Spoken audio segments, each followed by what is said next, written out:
Hello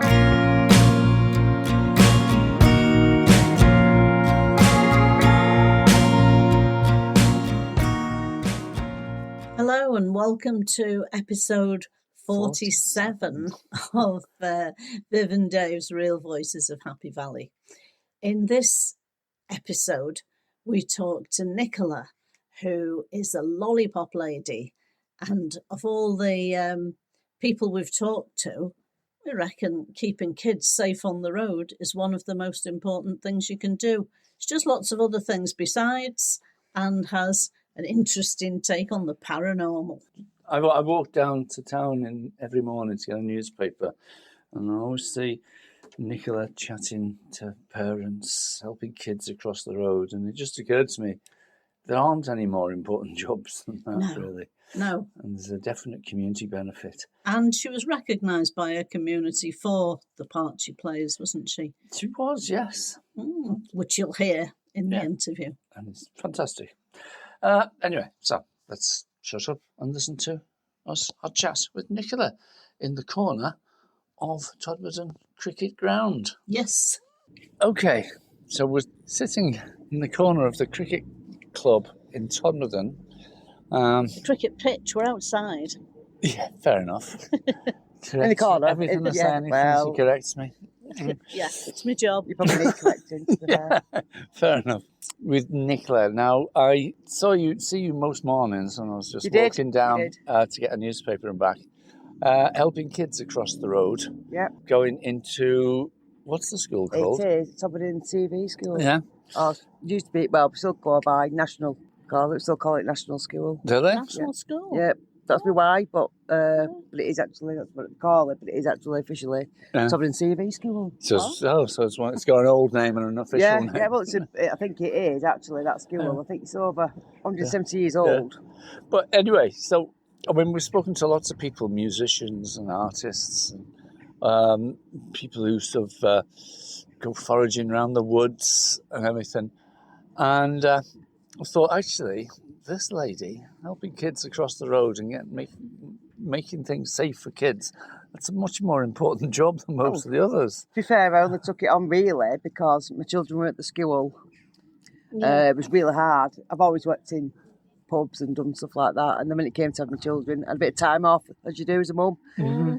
And trying to get back into work, it was like really difficult.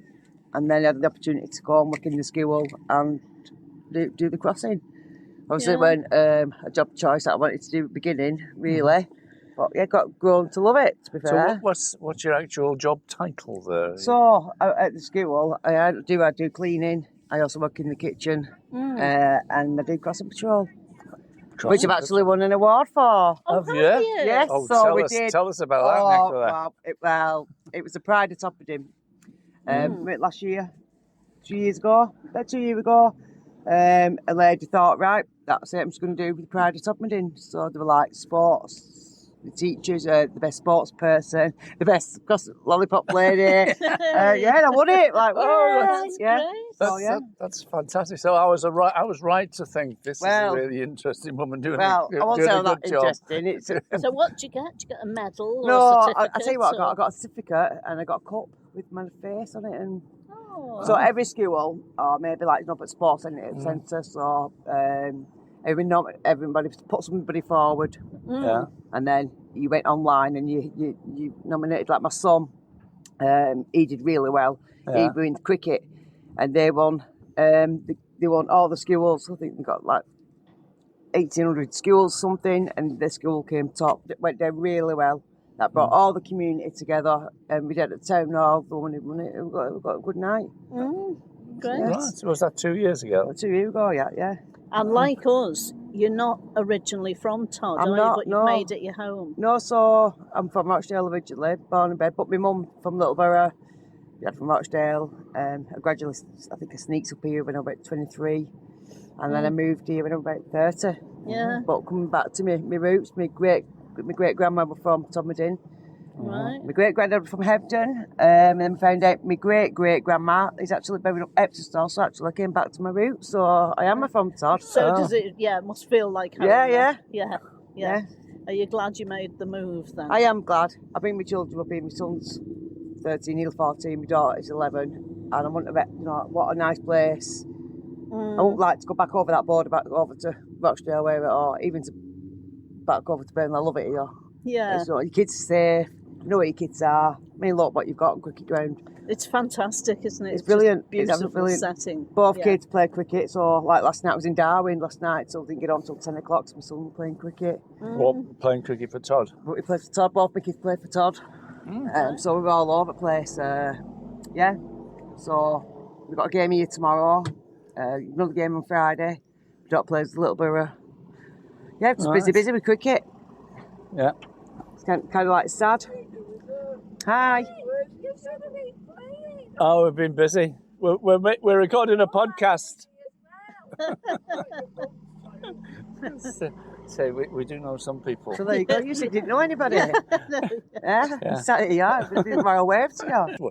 What else do you do at the school then? You cleaner? Yeah, I you clean work up in the kitchen? bit up there, and I do the kitchen work. Work in the kitchen, just a regular person, mum.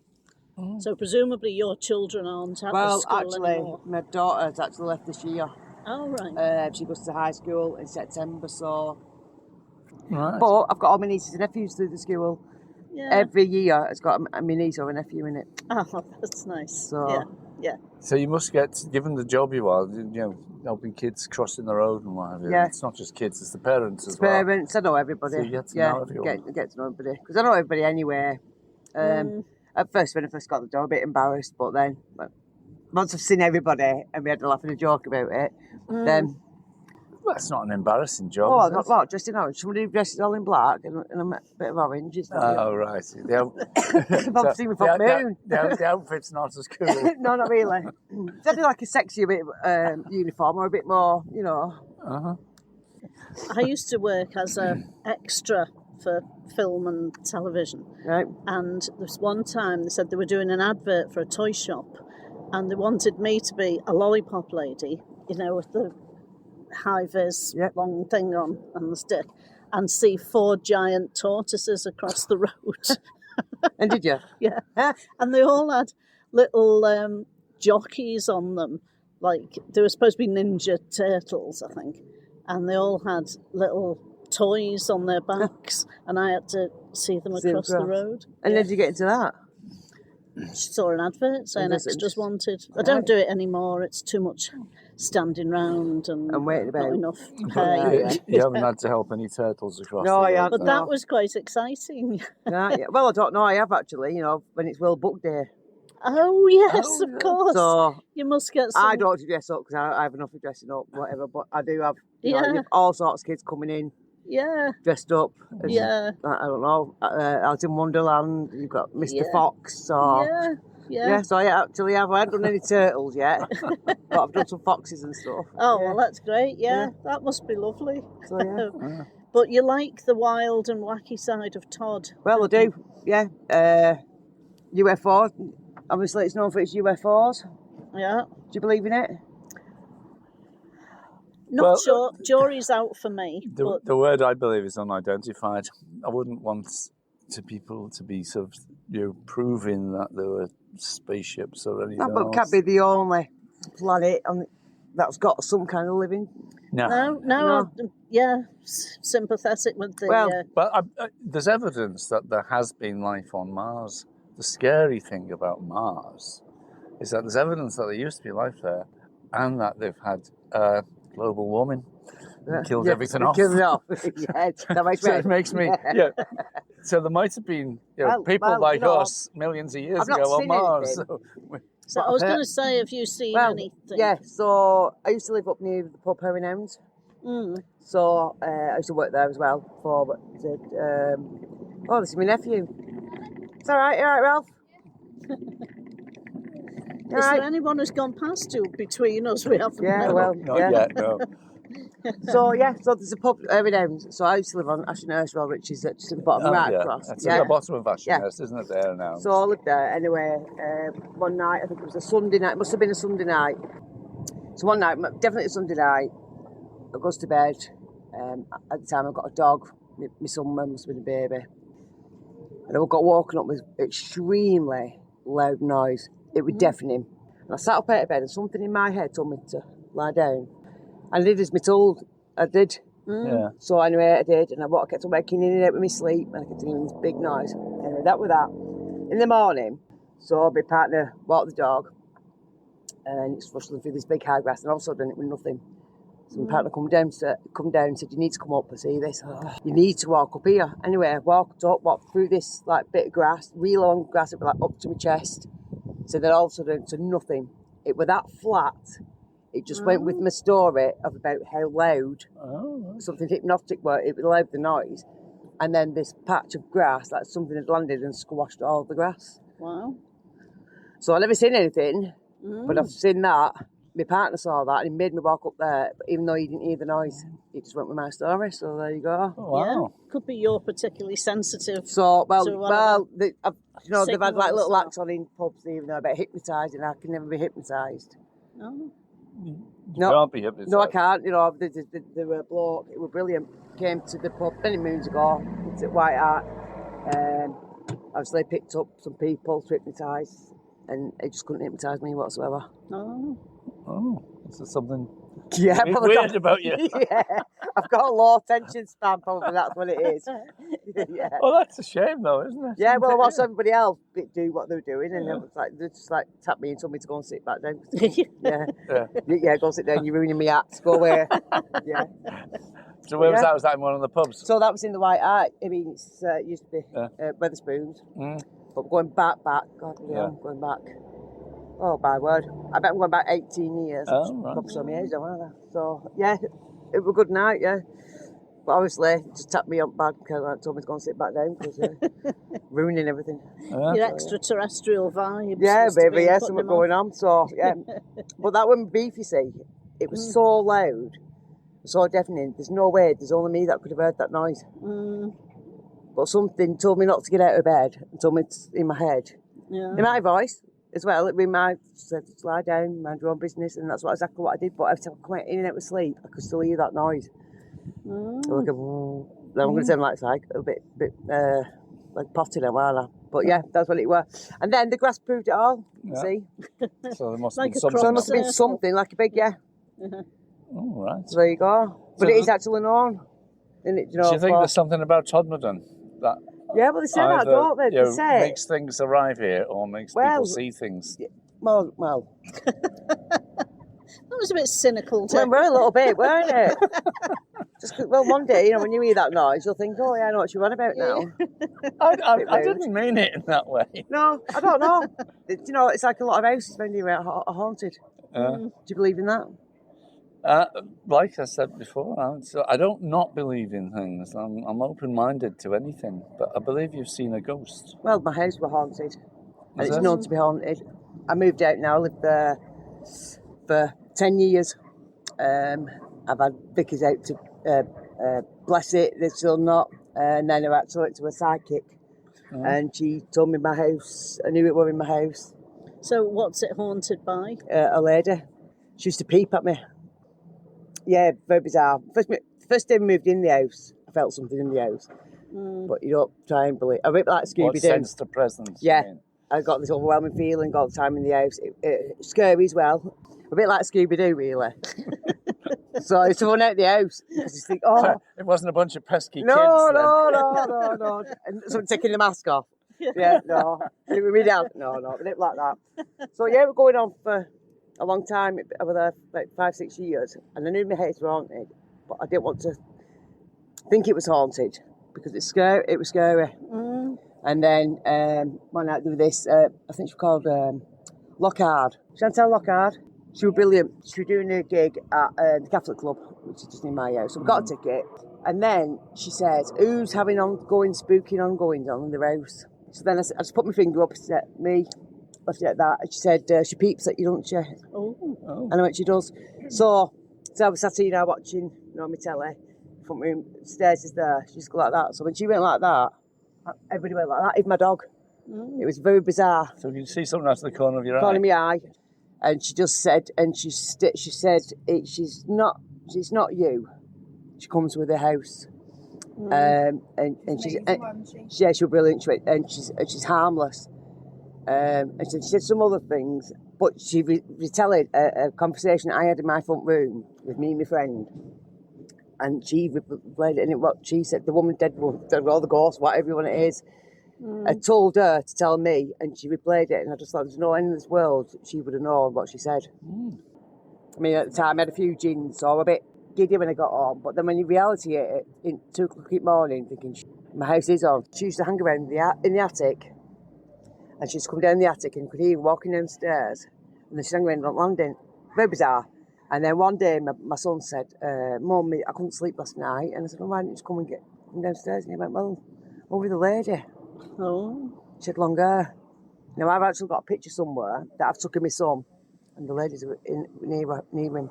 Oh. And I knew when she was near, I get a cold arm. I don't know, I got a feeling in my stomach. I got a really bad headache when she was around. Yeah, very, very bizarre.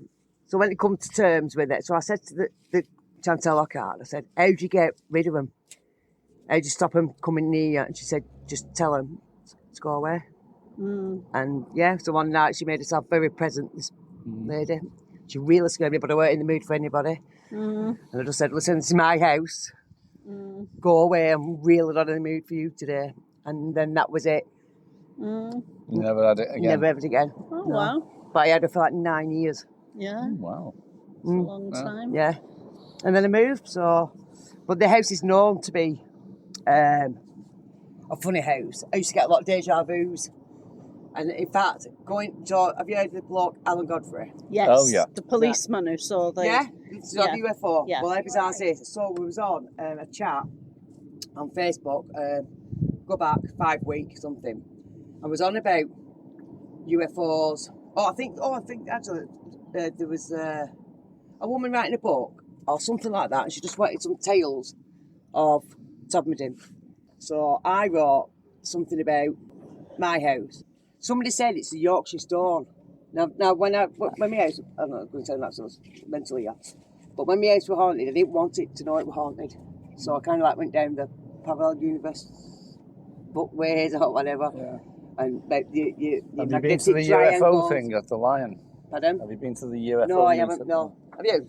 No, I haven't. But yeah, we've spoken to Colin, does the bookshop, and runs that, and he says there's some kind of hotspot just down this bit of Burnley Road. Right. Yeah, between the cricket club and Liggett. And what's the hotspot? There's all kinds of magnetic weird things. No, he doesn't try and explain it. I can't explain it to you. So it's something to do with the triangle. It's something to do with the kind of storm. I don't know. And like you said, that hotspot, and it goes like that, and it's where your houses are, and if you draw. So I have looked into it. Yeah. It's very fascinating. It is. See, I believe that there's weird things go on. I don't actually believe any of the explanation. No. When people say, I know what it is, you know what? that's when I get don't know what cynical. It was a ghost, and she said that. She said things that no, but all I looked at it, and I took that as at least actually, when I die, I'll actually be going somewhere, and that's how I'm looking at it, and that's how I'm taking it. Yeah, fair enough. So there you go. I mean, the story I've got is the house I was brought up in. There was a story about, and it involved one of my uncles. Oh no, he was away, and his wife saw something figure at the end of the bed, sat on the end of the bed, put a hand underneath the sheets, and in the morning there was like a handprint burned into the sheet. What the hell caused that? I don't know. She was convinced it was a ghost. But the thing is, this was in the early 1930s. The house was built in 1932. So there hadn't been anyone there before. And before that, it was fields. So, all they see it, when we looked into it, before these houses were built, it was marshland. Like, you don't know, do you? Well, yeah. Well, it's just absolutely bizarre. Could be anything happened in marshland. Yeah. So what you're doing with yourself over the summer holidays? So over summer holidays, I am now my children's slave. Put around do and things still ferrying them round to cricket matches. And then so presumably your daughter's in a girls' team. She's in the girls' team, but she also plays for the nines. Right. She's in a mixed team. Yeah. Yeah. She loves it. That's great. So, my lad just played football. He's just quit now. He's just done 8 years of it. I think He's got to that age now, he's just a bit fed up with it. So Uh-huh. he played for the sports centre. Yeah. So there's always something to do. Yeah, there is plenty going on. Yeah, plenty to go on. Yeah. To be honest, now I'm not really up to anything during the day.